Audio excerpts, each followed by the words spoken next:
Let's talk about the best meal that you could eat to help reduce plaquing in your arteries or even help prevent cardiovascular disease.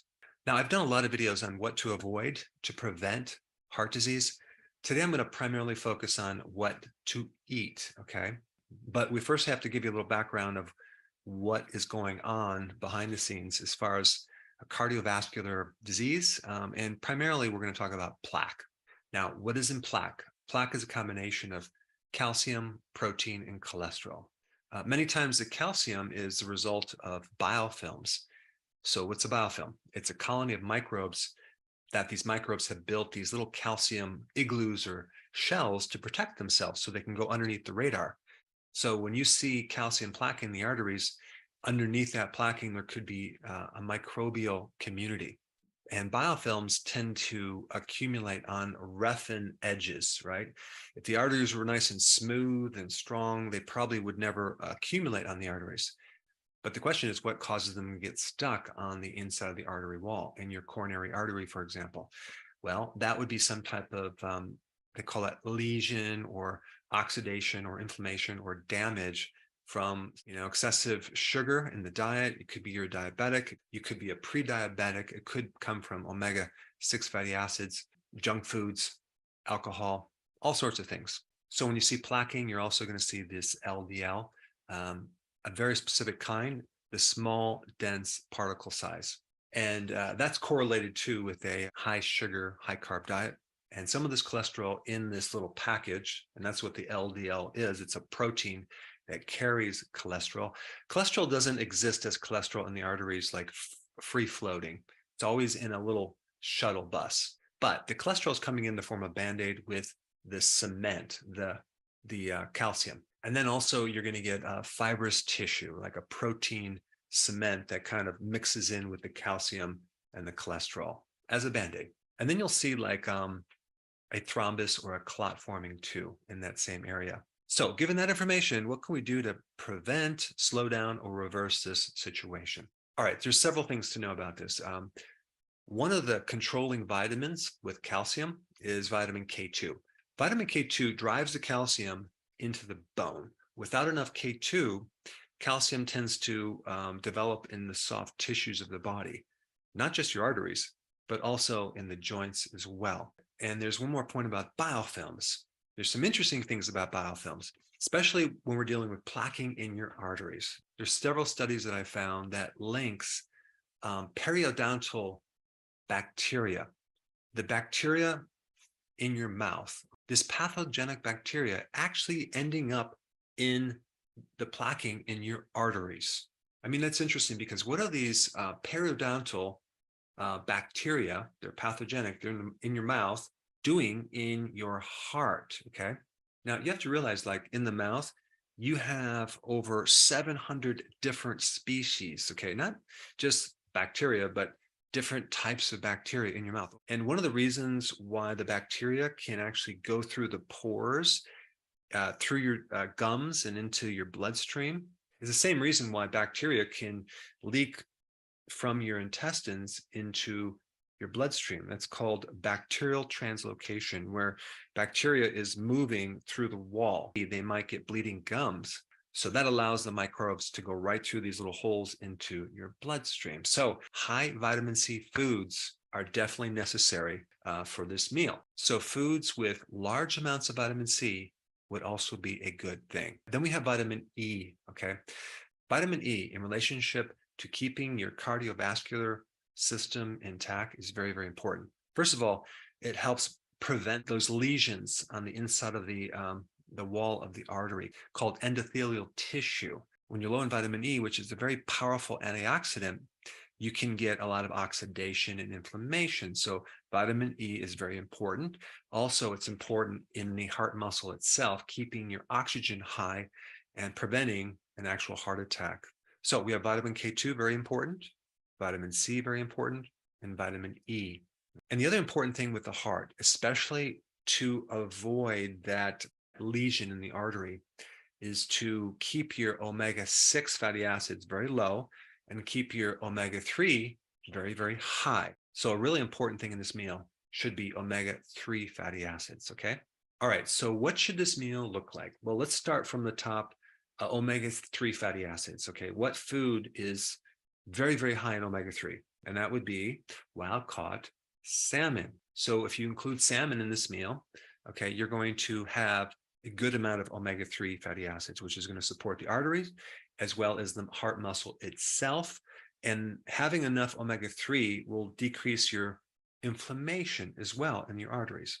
And doing that can actually lower blood pressure as well. All right, there's something else that I think is very, very important in preventing and even maybe reversing some of this plaquing in the arteries. This thing has like 7 times the requirements of vitamin C.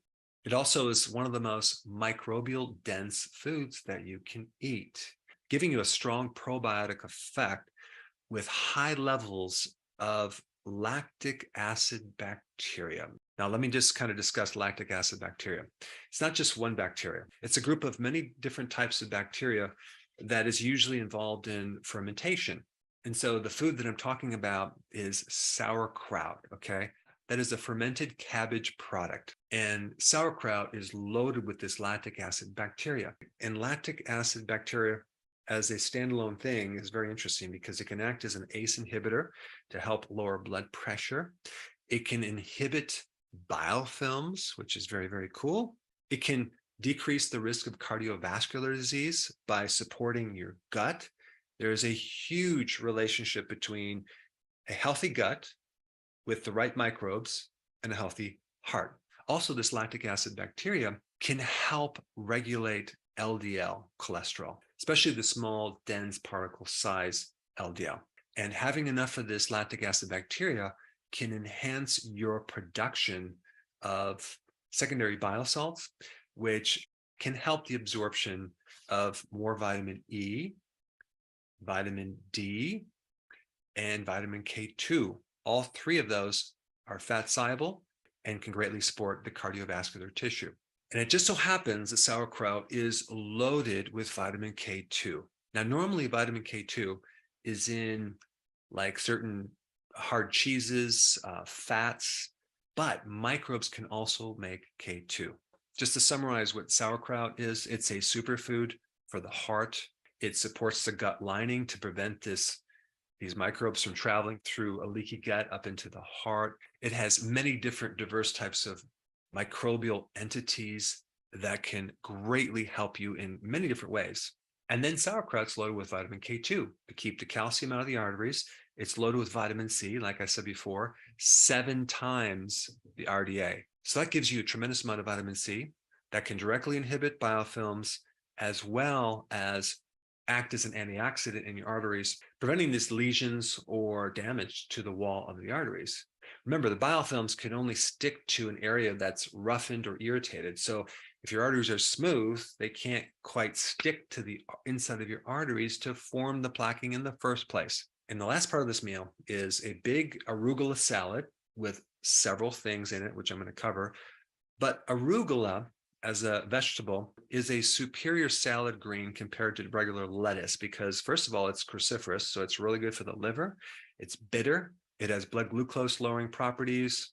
It's loaded with something called DIM, which can help lower biofilms directly. It also has fiber to feed the bacteria, and it's also loaded in potassium, which can help keep the arteries softened so your blood pressure can stay normal. And then, of course, on that salad, I would put extra virgin olive oil, the real stuff. It has significant effects on blood pressure. Not to mention, it has very powerful anti-inflammatory effects as well. Then I would also add apple cider vinegar, but you can also use balsamic vinaigrette. But the acetic acid in the vinegar has many properties to help lowering the risk of cardiovascular disease. It's great for helping regulate your blood sugar. It can help regulate your cholesterol. It can help mobilize your bile salts, and it has anti-inflammatory properties. And then if you add sunflower seeds, okay, we can spike more vitamin E. And like I said before, vitamin E is very, very important. Now, the next thing I'm going to talk about is a hard cheese, okay? Hard cheeses are loaded with vitamin K2. And the type of cheese I would recommend is called Parmigiano. Now, I probably did not pronounce that exactly like I should, but the American translation from Italian is Parmesan. But apparently there's been a lot of lawsuits involving this topic because apparently Kraft trademarked this English translation from the real Parmesan cheese in Italy, because the real Parmigiano version of that cheese is only produced by a collective group of farmers in northern Italy that keep their standards very, very high. And this has been going on since the Middle Ages. It wasn't until only fairly recently that Kraft came in there and started to make it. But unfortunately, there's a big difference in how they make it in America versus how they make it in Italy.